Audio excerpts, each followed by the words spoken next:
पापे पापे मैं भी जाऊंगा।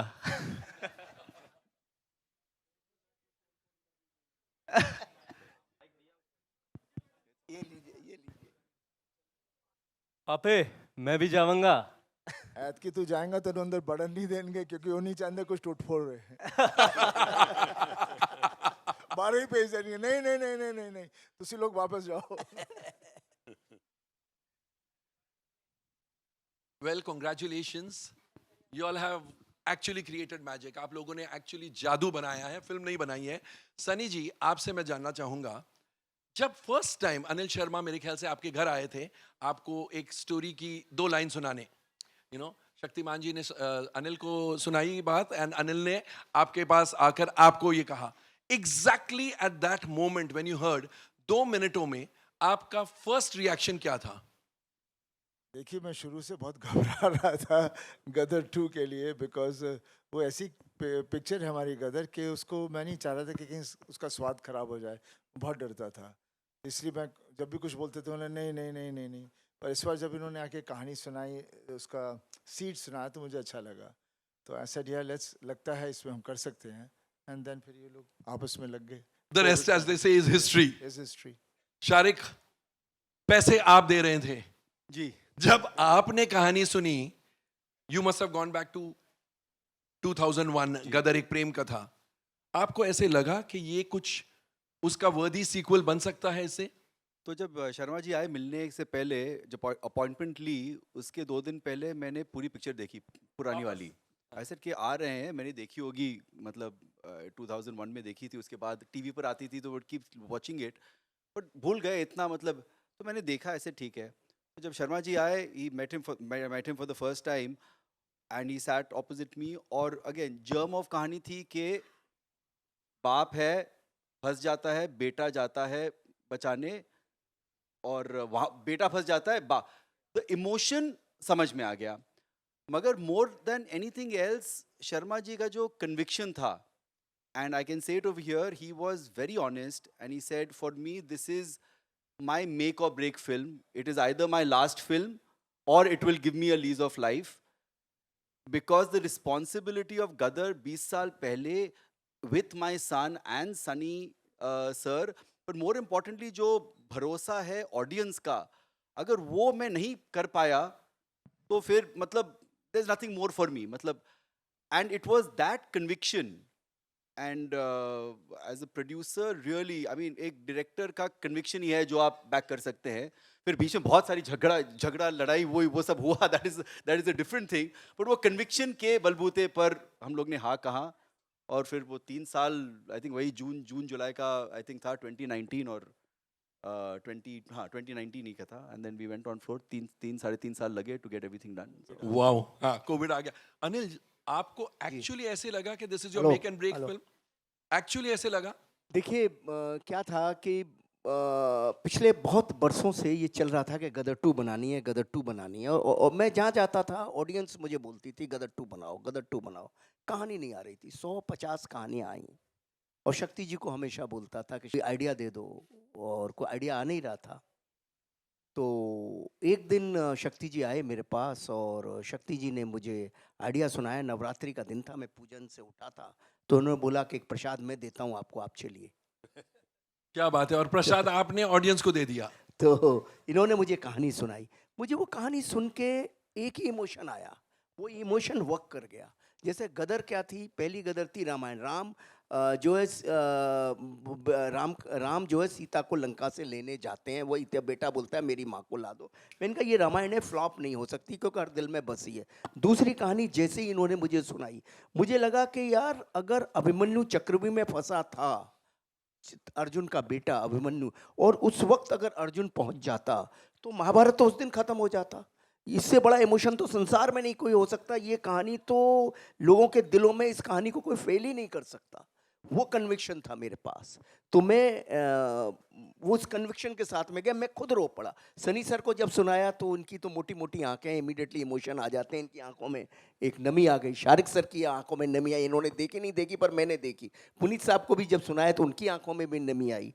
तो ये सब होता रहा, और ये सब उत्कर्ष को भी जब सनी सर ने इस शक्ति जी ने सुनाई तो इसको भी सुनाई मैंने। तो जब ये सब चलता रहा तो मुझे था कन्विक्शन और मुझे ये मालूम था कि मैं ऑडियंस के इमोशन से खेल रहा हूँ, क्योंकि गदर सनी सर भी बोलते थे कि भाई गदर नाम को हमें यूज़ नहीं करना है, हमें फिल्म बनानी है जो ऑडियंस के इमोशन पे खरी निकले। और ऑडियंस के इमोशन पे खेलने का मतलब है आप क्राइम से भी बड़ा क्राइम कर रहे हैं, आप इससे गलत काम कुछ नहीं कर सकते। यही हमने पढ़ा है, यही हमने सीखा है, यही हमारे माता पिता ने हमें सिखाया है। तो ऑडियंस के इमोशन से हम कैसे खेलते, सिर्फ अपने स्वार्थ के लिए, अपने पैसे के लिए एक गदर दे दें और उसके बाद उनको लगे कि ये तो ऐसे ही है, कोई चीज़ बना दिया इन्होंने, हमको बेवकूफ़ बना दिया। तो वो एक दिमाग में बहुत 10 दफ़े 15 दफ़े सोचा। और सनी सर ने परसों हमारे ऑफिस आए थे तो कमाल की बात कही, शायद वही बात वर्क कर गई। इनसे सुनी मैंने परसों, लेकिन वो बात इन्होंने इतनी कमाल की कही कि जो आपका इंस्टिंक्ट होता है ना, पहले क्षण में जो डिसीजन होता है वो एकदम राइट होता है। वो क्योंकि इन्होंने मुझे एक एग्जाम्पल दिया, आग लगी है तो आग लगी है तो आपका हाथ जाता है, तुरंत वापस आ जाता है, उस वक्त आपका माइंड कहता है कि हाथ को वापस लो। तो जब कोई कहानी सुनते हो तो उस वक्त आपका माइंड भी तो कुछ बोलता होगा, वो गलत क्यों है, ये गलत क्यों नहीं है। क्या बात। तो ये सनी सर ने कहा, तो मेरे तो चक्षु खोल दिया उस दिन उन्होंने ये कह के कि मैंने कहा फर्स्ट टाइम जो आप सुनते हो, जो आप देखते हो, वही राइट है, संसार में कुछ राइट नहीं है।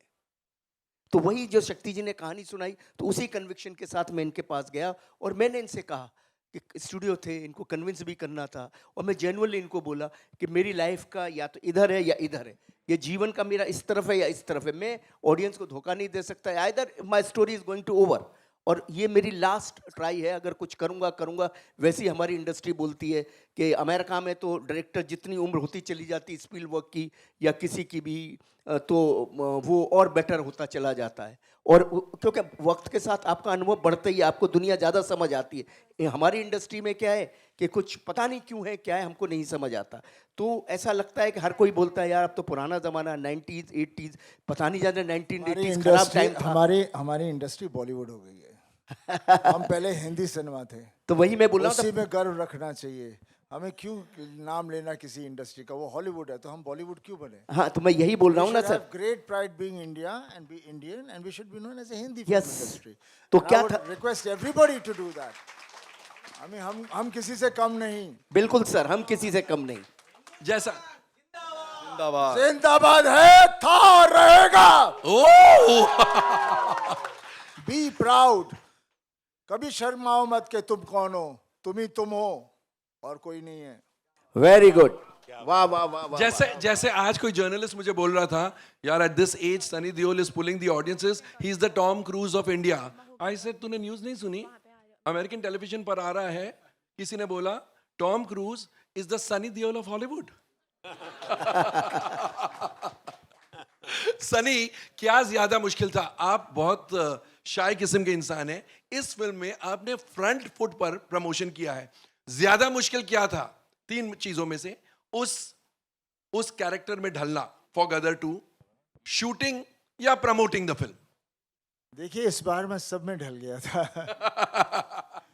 क्योंकि क्या है, मैंने बहुत लंबी जर्नी देखी है अपनी लाइफ की, और पापा तो कब से, और हमारा पूरा परिवार ही वैसा है, और वही हमारी एक जो हमारे परिवार की चीज़ है। आई थिंक पूरा देश हमें जानता है और वी आर कनेक्टेड, उनको पता है हम कैसे हैं। पापा ने जो सिनेमा किया, आज तक किसी ने वैसा सिनेमा नहीं किया। एक एक्टर है जिसने हर जॉनर की फिल्म बनाई और वो सुपरहिट रही है। बिल्कुल। कहाँ आज का एक्टर कोई ऐसे बताएगा कि मैंने कॉमेडी की, ड्रामा किया, एक्शन सत्यकाम की। किया, सत्यकाम, सब हर तरह की, चुपके इमोशनल रोल्स और सब फिल्में हिट रही हैं। आज के ज़माने में एक एक्टर ऐसा नहीं है, और पिछले ज़माने में नहीं था, सिर्फ पापा थे, लेकिन उन्होंने कभी बोला नहीं।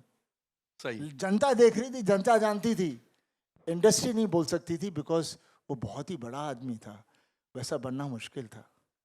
तो ऐसे आदमी के बारे में ना बड़ाई की जाए इंडस्ट्री, तो उसे शांत रखती है।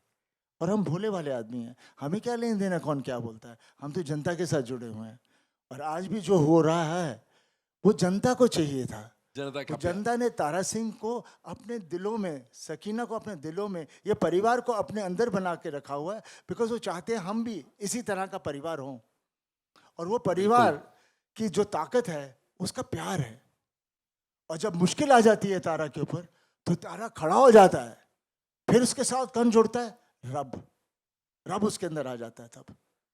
बिल्कुल मुश्किल के वक्त हर फैमिली में रब आ ही जाता है, और वही ताकत होती है जिसको हम मिरेकल कहते हैं. And that's a reality, and that's what लोग जुड़ रहे हैं, एंजॉय कर रहे हैं, because they can see that character, they can see all that thing happening over there, and they loving it, and they loving it. And my promise to all my fans, ऐसी ही फिल्में मैं बनाऊंगा, ऐसी ही अच्छी अच्छी फिल्में बनाऊंगा. क्योंकि जब भी हम कहते हैं ना, ये क्या बोलते हैं, masses, what do you mean masses? Public is public. Public means हम सब पब्लिक हैं. आप क्या मास बोल के उसको नीचे कर रहे हो? आपको कोई बड़े हो? आपको सालों को अकल नहीं है जो अपने आप को अलग करता है. उसको समझ ही नहीं है हिंदुस्तान क्या है. हिंदुस्तान समझो, अपने मुल्क को समझो, अपने घर को समझो. और ये जो बाकी चीज़ों को हम लोग ले लेके चलते रहते हैं, उसकी नकल कर दी, इसकी नकल कर ली, अपने आप को उभारो. कला वो होती है. हमारे यहाँ कला थी, हमारे यहाँ इतनी सारी कला थी, पूरा देश में जितनी कला थी, पूरी दुनिया हमारी कला चोरी करके ले गई है, और कहाँ से कहाँ पहुँच गई है हमें पता ही नहीं हमारी कला कहाँ थी. हमारी कला है वहाँ, उनको मत देखो. वो तो आगे जा रहे हैं बिकॉज वो उसको फाइन ट्यून कर रहे हैं, हम उनकी नकल करते हैं. हम अपने आप से कोई नई चीज़ बनाए. मुझे कभी कोई कहता है यार ये सीन है उस पिक्चर का, ऐसे करे, मतलब क्या सोच नहीं सकते कोई और नया scene? I never like to do any scene which is I've seen anywhere done. And I said that's the way it should be. जिंदगी में कितने किस्से हैं, कितने हादसे हैं, आपको क्यों एक ही चीज़ के पीछे पड़ना है? एंड मुझे आजकल क्यों ऐसे मैं बोल रहा हूँ, क्योंकि मैंने पॉडकास्ट देख रहा था, सुन रहा था, और मुझे लग रहा है जो नई जनरेशन आ रही है अब, I somehow feel I'm connecting with them because वो चाह रहे हैं कि अपना देश ढूंढना चाह रहे हैं. यस वो देश ढूंढना चाह रहे हैं, क्योंकि स्कूल में भी हमारे देश के बारे में कुछ पढ़ाया नहीं जाता. वो हमारा कल्चर ढूंढना चाहते हैं, वो हमारी हिस्ट्री सब कुछ ढूंढना चाह रहे हैं. And they are going out and doing it. तो मुझे बहुत भरोसा है कि फिर से we will have that kind of a talent which was there, which is not existing much now. मैं किसी की मैं वो नहीं बुराई नहीं कर रहा. They are doing, everybody is talented, but वो बात होनी चाहिए जहाँ पर कुछ किया, खुश हुए, आगे चले. ये नहीं कि अभी मैं ये हो गया तो अभी मैं वो करूँगा, ऐसे करूँगा, वो कुछ नहीं होता. एंड मैं बहुत ज़्यादा बोल गया. Love you.